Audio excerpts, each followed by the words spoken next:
So Heather, you're going to show me how to build a student portfolio. Yes, this is a very important part of students' work, and it's usually presented in a ring binder, much like this. And you can see it's really useful if the students put their names very clearly on the front, maybe their course and perhaps the day or time of week when they have their training. Quite useful to have their name on the spine as well. And the portfolio is the collection of their evidence to meet the individual assessment criteria. And I'll say more about the types of evidence in a minute. So first of all, we've got a contents page. Really useful to have that so that you and they and the verifier can see where things are inside their folder, inside the portfolio. Would be very useful as well at the end of the course if the pieces of work were page numbered, and then that makes it even easier to identify. Then we have the assessment schedule, which is something that as the tutor you would have prepared at the beginning of the course, and that outlines all the types of assessments that are going to take place during the year with deadline dates for handing in. Quite good to have the external assessment date as well somewhere on there so the students can see where that fits in. So that's an overall view of what they're going to have to produce during the year, divided into the three types of evidence: documents, tutor observation and testimony. Then the next section we have what we call the CLR, which stands for Candidate Learning Record, and this is found at the back of the candidate guide, and students can print it off and put it in their portfolio. It has all the assessment criteria under each of the learning outcomes, and then some guidance notes as to how they might meet the individual criteria. Then there's a blank column on the right hand side, and this is where they fill in the location of their evidence. And the evidence is split up into documents, which it says at the top here, tutor observation and testimony. These have been colour-coded, which can be a bit easier for students to identify how much evidence they've got of each particular type. If they don't want to use colours, it's quite handy to put the initial letters, so a D for document, TO for tutor observation, T for testimony. And you can see actually it's been done in both ways here, so there's colour coding and the initial letters. That's because there should be a fair spread of each of the three types of evidence throughout the whole portfolio. This one's not finished, so there are some gaps, but in some places there are the minimum requirements of 2 pieces of evidence for each of the boxes for each of the assessment criteria. This is to stop the fact that students could be very good at writing and get all of their evidence through document, or they could be very good at asking their peers to write wonderful feedback and get lots of feedback from their peers. So there needs to be a balance of the 3 different types of evidence. Then we'll have a look at those 3 sections. So the first section is documents. And this is made up of any of the pieces of work that the students themselves have written and you have marked. So we've got examples here of learning reviews, usually done on a weekly basis. Self-review, candidate self-review. And assignment, which could be any other written piece of work like an essay. And the last piece we've got is a recorded transcript of a skills session. So anything which is written by the students and marked by you goes into the section on documents, and tutors quite like to use what we call a CAS sheet, which is a criteria assessment sheet. And this is where decisions against the criteria numbers can be made, and the tutor can give their feedback. So if we look at the piece of work, which is learning review number 9, the student, Jennifer, has identified herself some criteria that she thinks she might have met in each of these paragraphs. And it is really good to encourage the students themselves to identify the criteria. That's not your job, because it could take far too long. So the student has identified some criteria.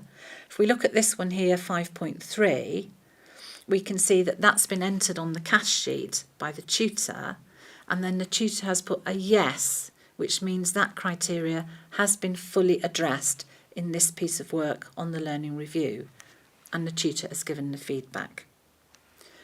But 7.1, which is down here at the end of this paragraph, is on the cash sheet, which the tutor has entered, but the tutor has said no, this piece of work doesn't meet that criteria, and the tutor has given some feedback on why it hasn't been met. And then there's some general feedback comments at the bottom. So it's quite usual for tutors to use the cash sheet, but they don't have to. You don't have to. You can mark the work directly onto the actual script itself. Some tutors do it on computer and put their own remarks in a different colour, say, right next to the criteria being addressed. So that is the same then for the self-review. This is the student self-review, a couple of pages of it. Again, if we follow that through, we can see that the student has claimed a 1.3. On the cash sheet, the tutor has entered the 1.3 and said, yes, that piece of work meets the 1.3 and has given some feedback. Another piece of document evidence is an assignment here, and this was a piece of work about relating to others. On this one, the student has put all the criteria to be claimed along the bottom, which perhaps isn't so easy for you as a tutor to work out quite where they think they've met it. It's probably better, as on the other piece of work, that they put the criteria next to the paragraph where they think they've met it. But the same, tutors put the numbers on the cash sheet and given a Y or a no next to each one and some helpful feedback. And the last piece of work was a recorded transcript of a skills session. And the criteria have been put on the piece of work at the end. So this is just to show a different way. And the tutor has signed and dated if she has agreed with the criteria being met. So there's no cash sheet there. The next section is tutor observation. And at level 2, this is usually made up of skills feedback sheets. So there is a feedback sheet on the website which can be used for tutors or peers, and just signal it with a circle. And the tutor has filled in and ticked off criteria that have been met through a skills practice. So there's 2 of those. And then a tutorial record. So at intervals throughout the year, you would be giving one-to-one tutorials, and it's a really good idea to record what happens in the tutorials. And sometimes criteria can be assessed or addressed in a tutorial. This one hasn't got any, but it's still important for the students to put their tutorial records in their portfolio. And testimony, the third section. Testimony is anything that's written by someone else other than the tutor. So at level 2, that's going to be peers in their group. And again, giving feedback on skills is going to be the most used way. So very similar sheet, filled in by the peers, criteria are put in, identified and put in there, which can be transferred onto the CLR.